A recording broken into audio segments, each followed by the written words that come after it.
Hello everyone, you join me today back in the garage with my newly acquired SV1000S. The most common issue with SV1000s, alongside the clutch shudder, is the magnets moving in the flywheel, which I'm sure you know already. So in this video, what I'd like to do is show the method that I'm going to use to repair it. And then I'm going to follow this video up in either 1,000 miles or 12 months, whichever comes first, just to see how the repair is getting on. So if it's summer 2026 or beyond, have a look on the channel because there'll probably be another video showing how this repair actually worked. But as for now, I'm going to show you the method that I'm going to use and get it back on the bike, and we'll go for a little ride. There is a dozen videos showing you how to take the flywheel off, or at least get it to this stage where the flywheel is accessible and do the repair. But I'll very briefly go over it. You've got to take the clutch slave off, which has a little speed sensor on it. Then you take the front sprocket cover off, not forgetting to take this little spacer out, which will has a habit of dropping down. Then you've got access to your stator cover. The only thing you really need to do is take all the bolts out, and you've got the two longer bolts on the right hand side. The rest are all the same size, so don't worry too much about jumbling them up. When you take the case off, you've got this idler gear. Washer's got a habit of falling out with the case, so just make sure it stays on there, otherwise you're going to have problems later. If you do take it off, there's a washer on the back of the idler gear as well, so just make sure it all stays together. And then you've got this spacer on the adjacent gear here as well, make sure that stays on. And then you've got access to the flywheel, which is currently in the vise, wound onto the flywheel puller that I've used to get it off. You don't have to do that, but I just find I thought it'd be a lot easier to degrease it, and I'm going to have to sand these down as well. I don't want all that swarf getting in the engine, so I thought it'd be easier to put it in the vise on the flywheel puller, and then I can spin it. So I was a little bit reluctant to put any kind of epoxy in the engine. It doesn't seem like a natural sort of idea to do. However, Suzuki never addressed this problem with the SV1000, the flywheels, and there's loads and loads and loads of reports of the magnets moving. I was fairly lucky with mine in that the magnets seem really well stuck. One had moved, and we're talking sort of 0.5 millimeter, so it began to go. Given that there's tons and tons of evidence of people doing this repair, and the vast majority of people saying that it's fine, I thought I'd give it a go, because the alternative is the magnets smashing into each other. That's far, far worse than just putting some JB Weld in. JB Weld is £6, a flywheel is £800, so we're definitely going to JB Weld it. So the first thing that I did was sort of rough up the area, just key it in between these slots. The area, I've done this with a Dremel. It's quite a dull tool really. I've not particularly gone crazy with it. I didn't want to take any material off per se, I just want to rough up the area so that the JB Weld bonds better. So this was the first attempt. I did this on night one. You can see it's filled in the gap, but it's not very pretty, it's not very uniform. I am going to sand this down with a Dremel. So on night two, I remembered one of the methods that another YouTuber used on his repair of his flywheel, and that was that the JB Weld compound doesn't stick to certain other compounds, rubber being one and polypropylene being another. So I've taken the lid of a takeaway box, which is made of polypropylene, and I've cut it up and stuck that over the top.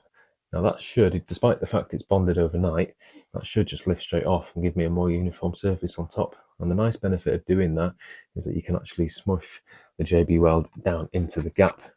One other tip that you could use is some brake cleaner on the tip of your finger with gloves on, obviously, and that allows you to sort of use it a little bit more like it reacts a bit more like clay, to be honest with you, because it doesn't stick when you've got the brake cleaner on your finger, so you can push it right into there and then get your polypropylene on the top, and then you can sort of let it set then.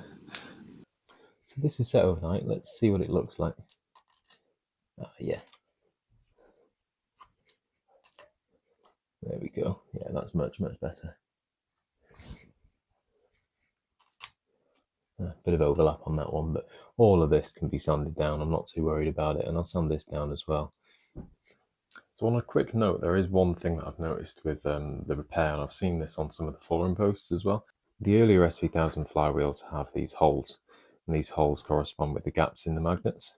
You can see on some of the ones I've repaired, the JB Weld is filled completely, and you can see the weld through the hole. However, on others, using exactly the same method, a cavity is formed, So I can actually get this in, it goes down to there, and we can see that there is a bit of a cavity in the epoxy in between the magnets. So I'm going to have to fill that in. What I am going to do to address the issue with the cavities forming in the epoxy is use this, which is another epoxy by JB Weld. It's high heat, but it's not steel fiber like the two-part epoxy, which means it's a lot thinner, and I can use this in a syringe to fill the cavities through the holes. So first things first, I need to finish these two gaps, which I'll do later on, and then I'm going to use this epoxy to fill the gaps. Then obviously I'll tidy it all up with the Dremel and we'll get it back on the bike.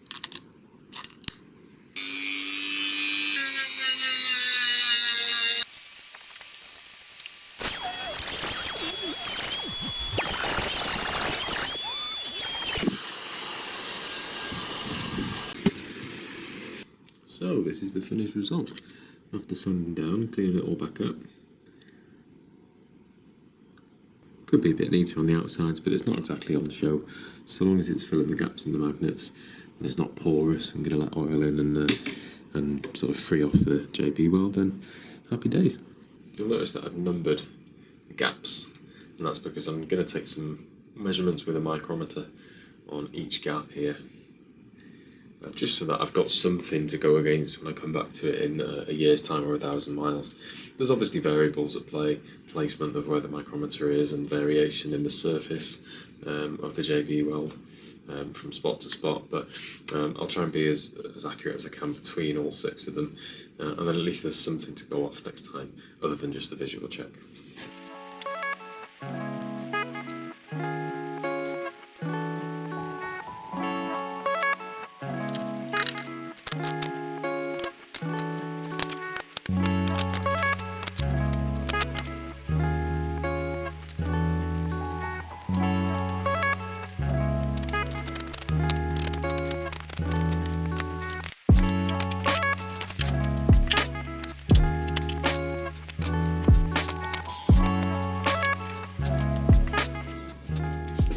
So just a quick note, the 2 bolts for the clutch slave cylinder, one is slightly longer than the other one, and the longer one goes at the top.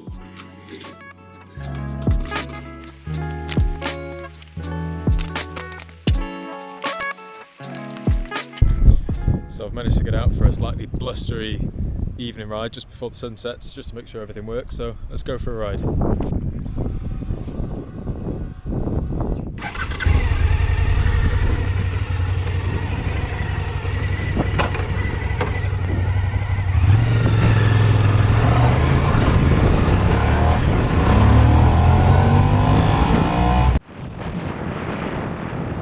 So sadly the camera caught a lot of wind noise on the ride, but this does give me the opportunity to mention a couple of things.